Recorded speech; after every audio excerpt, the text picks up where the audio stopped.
इतने सुंदर हैं ठाकुर जी। वर्णन आता है कि नाल छेदन होता है ना, नाभि का छेदन होता है, तो नाल छेदन करवे वारी को बुलावे गए। बोले भैया नंद जी के लाला भयो है, नाल छेदन करनो है। तो नाल छेदन करवे वारी बोली ऐसे ना जाऊंगी, मैं मोटी दक्षिणा लूंगी। नंद बाबा बोले कहा चाहिए तो बता दे।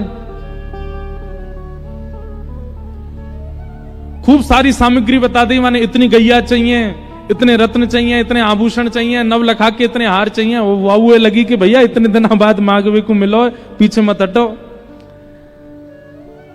नंद बाबा बोले तू जो कहेगी सब देंगे, तू चल एक बार वह बालक को नाल छेदन कर दे। महाराज इतनी अदा में अदब में पालकी मंगवाई, पालकी में बैठ करके जय घोष कराती, भाई कीर्तन मंडली आगे पीछे चलवाती, भाई जा रही है नाल छेदन करवे। क्योंकि वह पता चल गई है कि जरूरत है और ये कोई सामान्य नहीं है, ब्रज के राजा हैं, इनसे तो जितना हो सके मांग लो। जैसे ही उत्तरी पालकी में थे, नंद बाबा ते कह रही है, जैसे आजकल लोग कह देते ना 50% पहले दे दो। नंद बाबा तो कह रही है पहले मैंने जितनो बताया हो वाको आधो पहले दो, तब भीतर जाऊंगी। नंद बाबा बोले अरे मैया तू चल तो सही, सब देंगे तो को। इतनी उमड़ घुमड़ के, इतनी अदा में, इतने अभिमान में चल करके आ रही है। नंद भवन में जैसे ही प्रवेश कियो, यशोदा मैया के गोद में नीलमणि लेटे हैं, अभी नाल छेदन भई नहीं है। जैसे ही भीतर पहुंची और जाकर के बोली लाओ कहां है बालक दिखाओ।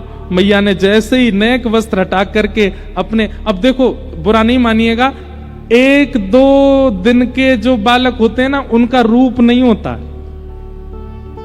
उनका स्वरूप नहीं होता, सब एक से ही लगते हैं। कभी जाके देखो छोटे छोटे बच्चों का जो बाढ़ होता है, जहां 1-2 दिन के बच्चे होते हैं, सब एक से ही लगते हैं, कोई ज्यादा विशेष अंतर नहीं होता उनमें।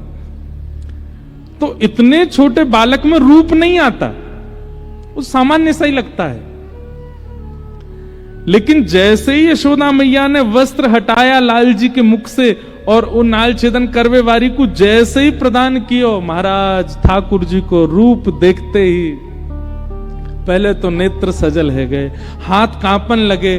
जैसे ही ठाकुर जी वाकी गोद में पधराए, इतनो प्रेम उमड़ गयो, इतनो आनंद उमड़ गयो वाके चित्त में। नेत्रन से अविरल अश्रुधार गिरने लगी। धीमे से नाल छेदन कियो और नाल छेदन करवे के बाद हृदय से लगा करके, या तो यशोदा जी को अवसर मिलो है या वह नाल छेदन वारी को अवसर मिलो है। हृदय से जैसे ही लाल जी लगाए और लाल जी लगा करके पुनः यशोदा जी को दिए। इतने में ही नंद बाबा आए, जितनी सामग्री वाने बताई सब लेके संदूकन में बढ़िया हीरे जवाहरात रत्न लेकर के आए, आकर के सन्मुख रख दिए, ले जाओ आपने जो दक्षिणा बताई सब व्यवस्थित है। चरणन में गिर गई नंद बाबा के, बोले कछु ना चाहिए, बस एक दक्षिणा दे दो। बोले कहा जब तक आपको लाला या ब्रज में निवास करे और जब तक मेरे प्राण हैं तब तक नित्य सवेरे अपने लाला के दर्शन को अवसर मुंह को दे दो, बस यही दक्षिणा चाहिए और कुछ नहीं चाहिए। रोज आऊंगी और रोज आकर के आपके लाला को देखूंगी, बस यही एक मुंह को दक्षिणा दे दो और कछु नहीं चाहिए। मतलब विषय का चिंतन करके आई थी, पर ठाकुर जी के संपर्क में आते ही विषय छूट गया, दर्शन प्रारंभ हो गया। ऐसी स्थिति उसकी हो गई। ब्रज में लाल जी जन्मे हैं, ब्रजवासियों का सब विषय छूटता जा रहा है, सब भोग विलास छूटता जा रहा है, सबके विषय, सबके भोग, सबके सब कुछ अब श्री कृष्ण बन चुके हैं। बस ठाकुर जी अब धीमे धीमे चलना सीख गए। मैया लाला को वस्त्र नहीं पहनाती है, आभूषण पहनाती है। आभूषण में ही ठाकुर जी ढक जाते हैं थोड़े बहुत, नीचे कुछ पहनते नहीं है, नंगे ही घूमते हैं पूरे दिन। और केवल केश गूंथ करके सुंदर घुंघराले केशों को यहां बांध के एक मोती की लड़ बांध देती हैं और उसमें एक मोर पिछ लगा देती हैं। अच्छा, यशोदा मैया का एक इतना सुंदर भाव है। यशोदा मैया क्या करती हैं? सुबह उठती हैं, स्नान ध्यान करके और सब घर के कामों से निवृत्त होकर फिर ठाकुर जी को उठाती हैं। और उठाने के बाद मैया नहवाती नहीं है लाला को, तो अपने सुंदर वस्त्र पे ही जल लेकर के निचोड़ के, गीले गीले जल हो जाते हैं उससे मुख पोंछती हैं, नाक पोंछती हैं, माथा पोंछती हैं, गला पोंछ के सर्वांगीण अंग पोंछ देती हैं। और पोंछने के बाद फिर ठाकुर जी का सर्वांगीण श्रृंगार करती हैं। आंखों में काजल लगाती हैं, तिलक लगाती हैं, केश गूंथ करके सुंदर जूड़ा सा बना देती हैं, उस पर मोर पिच्छ लगाती हैं। ठाकुर जी को सुंदर सुंदर आभूषण पहनाती हैं, हाथों में बाजूबंद, कड़ूला आदि सब पहना करके ठाकुर जी को सुंदर तैयार कर देती हैं। और सुंदर तैयार करके फिर मैया ने दूर जाती हैं और दूर जाकर के फिर लाला की आरती करके नजर उतार करके बलैया लेती हैं। और बलैया लेके फिर क्या करती हैं, फिर लाला को गोद में बैठा करके नेक सो काजल ऐसे फैला दें, यहाँ पे कानन के कुंडल टेढ़े मेढ़े कर दें, वस्त्र आभूषण जितने भी हैं सबको इधर उधर उलझा देती हैं, केश थोड़े थोड़े खोल देती हैं, मुखमंडल पर आ जाते हैं। लाली माँ जो ओष्ठ के आसपास लगी उसको ऐसे फैला देती हैं, थोड़ी रज लेकर के मुख पे लगा देती हैं, बुरे बाबड़े कर देती हैं लाला को, क्यों, कोई की नजर ना लगे, अब चलो जा बाहर। सुंदर श्रृंगार करके वो ठाकुर जी को बिगाड़ के फिर छोड़ती हैं बाहर। सब गोपी कहे मैया एक तो तुम्हारो लाला इतना सुंदर, ये तो बुरे श्रृंगार में भी सुंदर लगे, लेकिन तुम ने आराम से श्रृंगार करे करो, कभी आको काजल फैलो भयो, कभी आके मोती लड़ गिरी भई, कभी आके केस ऐसे मुख पे आए रहे, कभी आके गले की माला इतर बितर रहे, ने ढंग से कर दे करो। मैया बोली कोई जरूरत ना है, ऐसे ठीक है, ज्यादा सुंदर बनाऊंगी तो नजर लग जाएगी मेरे लाला है। स्वयं दर्शन करती है केवल सुंदर लाल का। गोपीन के काजे तो बुरो बाबड़ो बनाते हैं ठाकुर जी।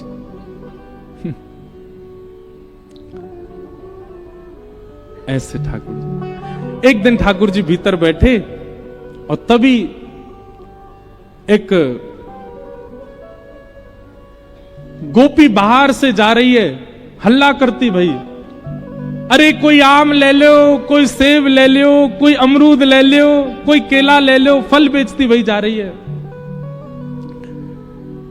आंगन में यशोदा मैया कछु कर रही हैं और ठाकुर जी पास में ही खेल रहे हैं। ठाकुर जी ने जैसी आवाज सुनी, आवाज सुन करके अभी बोलना ना जाने, धीमे धीमे तोतली वाणी में मैया के पास गए और मैया से जाके इशारों करने लगे, ये फल बेचे वाली जो जा रही का मुंह फल लेनो है। यशोदा मैया ने फिर बैठा दिए ठाकुर जी, कहां जाएगो, मत जावे।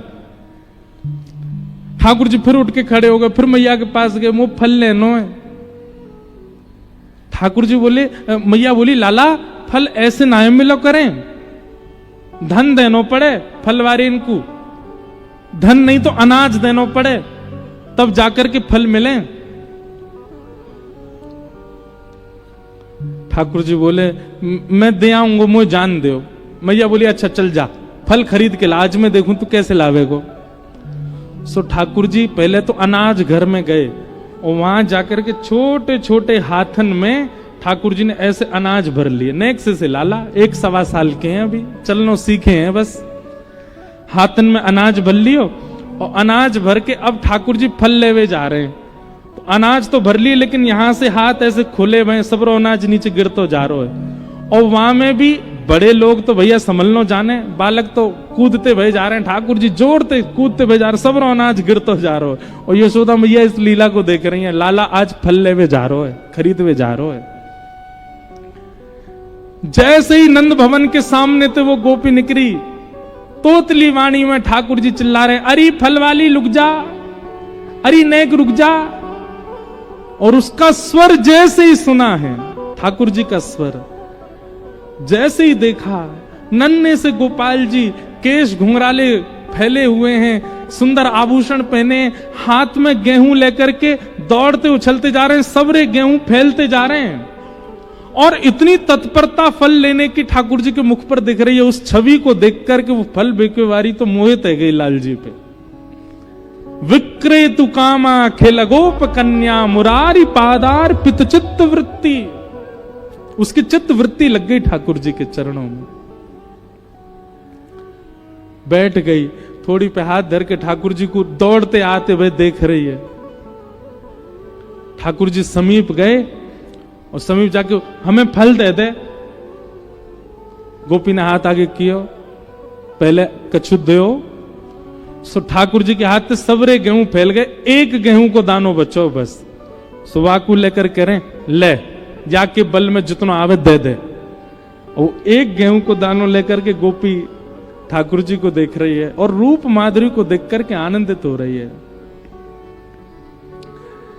माई को आम बेचन आई, माई को आम बेचन आई, तेर सुनत मोहन उठ धाए, तेर सुनत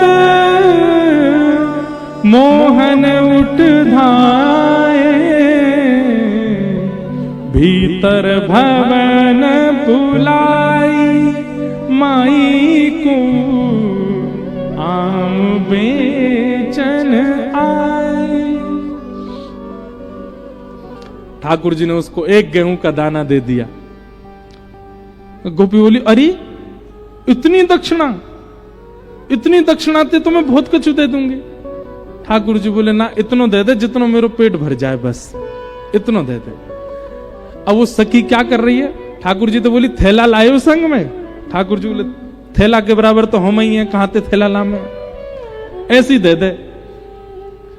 एक फल हाथ में दे दिया, छोटे छोटे हाथ, फलन ते छोटे तो हाथ हैं लाल जी के। एक आम ले लियो, एक में सेब ले लियो। अब गोपी बोली, ये वाले हाथ उठाओ। ठाकुर जी ने ऐसे उठाओ, एक केला यहां लगा दियो। बोले, अब हाथ नीचे कर लो, ऐसे कर रहे हैं। दूसरो केला यहां लगा दियो, तीसरो यहां फल रख दियो। ऐसे ठाकुर जी के हाथ सबरे फलन में कर दिए। ठाकुर जी ने कमर पे एक कपड़ा बांध रखो, वो कपड़ा खोल करके वहां में खूब सारे फल खोस के एक घुर्र गांठ बांध दी, कर्री गांठ। सो ठाकुर जी के पेट पे फल बांध दिए। थोड़े छोटे छोटे कछु अंगूर हैं, वो ठाकुर जी के केशन के बीच में लगा दिए। एक आध कोई सामग्री यहां लटका दी। ठाकुर जी इतने सुंदर लग रहे हैं, उनके रूप माधुरी को देखकर के वो फल बेचने वाली तो मोहित ही हो गई। ठाकुर जी जैसे ही नंद भवन जाने लगे, उसके तो मानो जैसे प्राण निकलने लगे। दौड़ते दौड़ते ठाकुर जी जा रहे हैं, कहीं से आम निकल के गिर रहे हैं, कहीं से केला गिर रहे हैं, कहीं से सब गिर रहे हैं। यहां आए थे तो एक अनाज का दाना हाथ में, नंद भवन पहुंचे तो भी एक ही फल लेके पहुंचे, सब गिर आए रास्ता में। गोपी उस स्वरूप को देख करके जैसे ही आगे बढ़ी, फल लेकर के चलने लगी। अब ये नहीं कह रही है आम ले लो, अमरूद ले लो, केला ले लो। अब तो कह रही है, कोई घन श्याम ले लो री, कोई नंदलाल ले लो री, कोई घन श्याम ले लो री, कोई नंदलाल ले लो री। पूरे नगर में भ्रमण कर रही है, नंदलाल ले लो, घनश्याम ले लो, कृष्ण ले लो, मुरारी ले लो। ऐसा रूप है ठाकुर।